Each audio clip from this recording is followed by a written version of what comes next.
Hello students, this is question number 10 from chapter 11 of NCERT class 9th science. Here we are given that an object of mass 40 kg is raised to a height of 5 meter above the ground. What is its potential energy? If the object is allowed to fall, find its kinetic energy when it is halfway down. तो देखो आपको बोला गया है जो 40 kilogram mass का object है इसको हमने 5 metre above the ground raise किया है, तो हमारी पोटेंशियल एनर्जी हमें बतानी है। और यदि हम अब इस ऑब्जेक्ट को फॉल करना आने लगे तो उसकी काइनेटिक एनर्जी बतानी है जब वो अपने बीच रास्ते पर हो। तो यहां पर आप देखो कि आपको पता है m equal to 40 kg, also g means gravitational acceleration, it is 9.8 metre per second square, height equal to 5 metre. तो अब देखो पोटेंशियल एनर्जी निकालते हैं। तो पोटेंशियल एनर्जी जिसको हम u से रिप्रेजेंट करते हैं, ये फॉर्मूला होता है mgh के बराबर। तो m is 40, g is 9.8 and h is 5.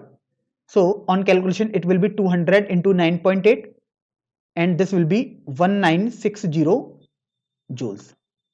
तो आपने पोटेंशियल एनर्जी तो निकाल दी। अब आपको बोला गया जब वो अपने हाफ वे डाउन में है, मतलब जब वो नीचे आ रहा है और बिल्कुल बीच में है, तब आपको काइनेटिक एनर्जी बतानी है। तो देखो according to law of conservation of energy, kinetic energy and potential energy का सम जो होता है रिमेन्स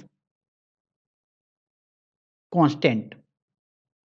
तो इसका मतलब ये हुआ कि जब वो अपने बीच रास्ते में है, जब वो नीचे आ रहा है, तो पोटेंशियल एनर्जी हाफ हो जाएगी उसकी ओरिजिनल उसकी, और जो हाफ एनर्जी पोटेंशियल एनर्जी है वो काइनेटिक एनर्जी में कन्वर्ट हो जाएगी। तो kinetic energy equal to half of potential energy, because half potential energy is converted into kinetic energy, so it will be half into 1960. On calculation it will be 980 joules.